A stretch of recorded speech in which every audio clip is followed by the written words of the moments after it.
सुमारे 1200 गुंतवणूकदारांकडून तब्बल 1.25 कोटी रुपयांची गुंतवणूक घेऊन सागर कारवडेकर नावाचा इसम फरार झाल्याची माहिती समोर आली आहे। या प्रकरणामुळे ठाण्यामध्ये खळबळ उडाली असून आर्थिक गुन्हे शाखेकडून तपास सुरू आहे। मिळालेल्या माहितीनुसार ठाण्यामध्ये शेअर ट्रेडिंगचे प्रशिक्षण देणारे सचिन राणे आणि प्रीती राणे यांच्या ओळखीतील गुंतवणूकदारांना सागर कारवडेकर यांनी शेअर बाजारातून मोठ्या परताव्याचे आमिष दाखवलं। सुरुवातीला काही वर्षे त्यांनी गुंतवणूकदारांना चांगले परतावे दिल्यामुळे अनेकांनी मोठ्या रकमेची गुंतवणूक केली। मात्र गेल्या काही महिन्यांपासून परतावा देणं बंद करून तो संपर्काबाहेर गेला आहे। त्यामुळे गुंतवणूकदारांनी राणे कुटुंबियांना जाब विचारण्यास सुरुवात केली आहे। दरम्यान काही गुंतवणूकदारांनी पोलिसांमध्ये तक्रारी देखील दाखल केल्या आहेत। राणे यांनी सर्व कागदपत्रे तपासासाठी पोलिसांकडे सुपूर्द केली आहेत, तर गुंतवणूकदारांनी संयम ठेवून फरार कारवडेकरांचा शोध घेण्यासाठी सहकार्य करावं असं आवाहन राणे यांनी केलं आहे।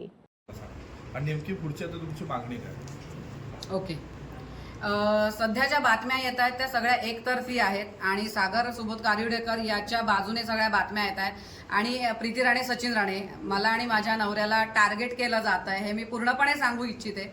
कारण तुम्ही आमचं बॅकग्राऊंड बघा, आमचं प्रोफेशन बघा, गेली 25-30 वर्ष मागे जाऊन आमचा क्रिमिनल रेकॉर्ड चेक करा, 0 क्रिमिनल रेकॉर्ड आहे। आणि सागरचं पण या सगळ्या बॅकग्राऊंड चेक करा। आमचं प्रोफेशननुसार आम्ही जे काही आहे कमवलेलं आहे ते सुद्धा बघा आणि गेल्या 3 वर्षात सागरने जे काही केलेलं आहे ते सागरने सिद्ध करावं असं मला वाटतं की त्याने जो काही 15 कोटीचा बंगला बांधला आहे त्याचं उत्पन्न कुठून आलं आणि लोन न घेता बांधलेला बंगला आहे। त्याने ज्या काही 8-10 गाड्या घेतलेल्या आहेत 3-3, 4-4 कोटीच्या, त्याचे EMI जे काही भरतोय तो ते EMI चे पैसे कुठून आले हे त्याने सिद्ध करून दाखवावं। 7-8 बॉडीगार्ड घेऊन फिरतोय, आज त्याच्या बंगल्याच्या बाहेर सुद्धा बॉडीगार्ड आहेत हा फरार असताना देखील।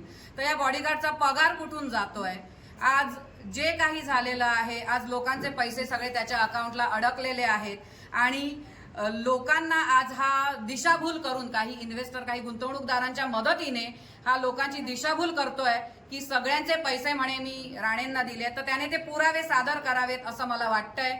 आणि एवढंच माझी मागणी आहे की लोकांनी जर आता काही चुकीचा डिसिजन घेतला, चुकीचा निर्णय घेतला, तर सागर तुम्ही एकमेव कारणीभूत असाल। आज जर कोणी आत्महत्या करायचा विचार केला, आज जर कोणी स्वतःला संपवायचा विचार केला, आज जर चुकीचा काही निर्णय घेतला, तर सागर फक्त आणि फक्त तुम्ही जबाबदार असाल। सो कुठेही लपून न राहता आज आम्ही कुठेही पळालेलो नाही आहोत। आमचे पासपोर्ट सुद्धा गुंतवणूकदारांकडे दिलेले आहेत।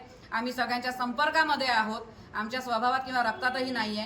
जर तुम्ही सच्चे असाल, जर तुमची सत्याची बाजू असेल, तर असं 6-6 महिने लपून राहून पळून राहून बेडात लपून राहण्यापेक्षा समोर या आणि तुम्ही जे काही सांगायचंय तुम्हाला ते सिद्ध करून दाखवा, एवढंच माझं म्हणणं आहे। किती इन्व्हेस्टमेंटचे हे पैसे किती इन्व्हेस्टर असतील, किती अमाऊंट असेल? 1000च्या वर इन्व्हेस्टर आहेत आणि 150 CR च्या वर हा आकडा आहे।